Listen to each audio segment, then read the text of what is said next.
Try it yourself. Accessing and manipulating form element data. In this try it yourself exercise, we'll create a couple of forms, one to get data from and the other to set data in.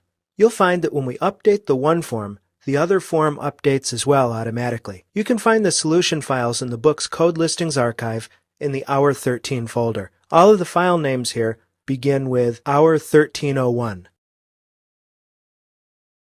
In the Hour 1301.html source file, there's quite a bit of code in the file, but really it's all defining the form elements that you'll see in just a moment.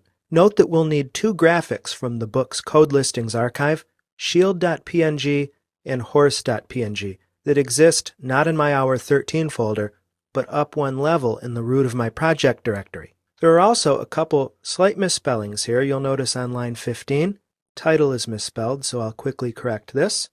And we have a missing letter here on line 19. I'll add an R to that. And let's go and look at the page in the browser so you can see how it works.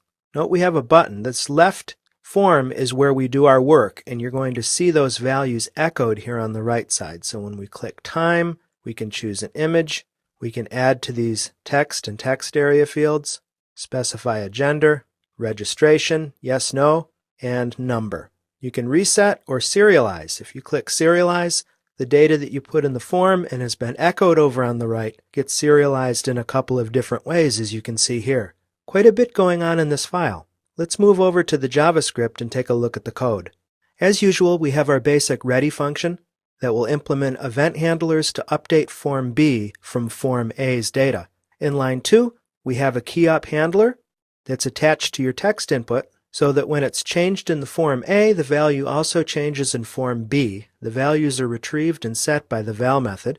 Also in line 2, we have additional lines that attach the keyUp handler to the text and the text area inputs, such that when it is changed in the Form A, it's also changed in Form B. Again, those values are retrieved and set by the val method. In line 4, we have a change handler for the radio input group. Notice that to get the same radio input element in the other form, you need to get the input element with the same value, using Form B, input value, this val, etc. The value is set by using prop.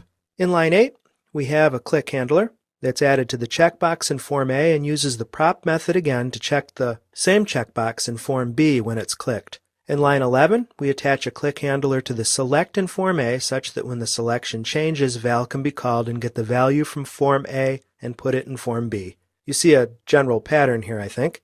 In line 15, we do a click handler to the image input. The reset button code is handled in line 19. That handler calls the reset function on Form B by getting the Form B DOM element. It then removes the check attribute from all checked elements and resets the source attribute of the image element. Finally, for the serialization on line 24, that handler first calls serialize on the form, writes the string out to the serialized paragraph element, then it retrieves the serialized array by calling serialize array. The jQuery.each method is used to iterate through the array and append a new paragraph with name and value pairs to the serialized A paragraph.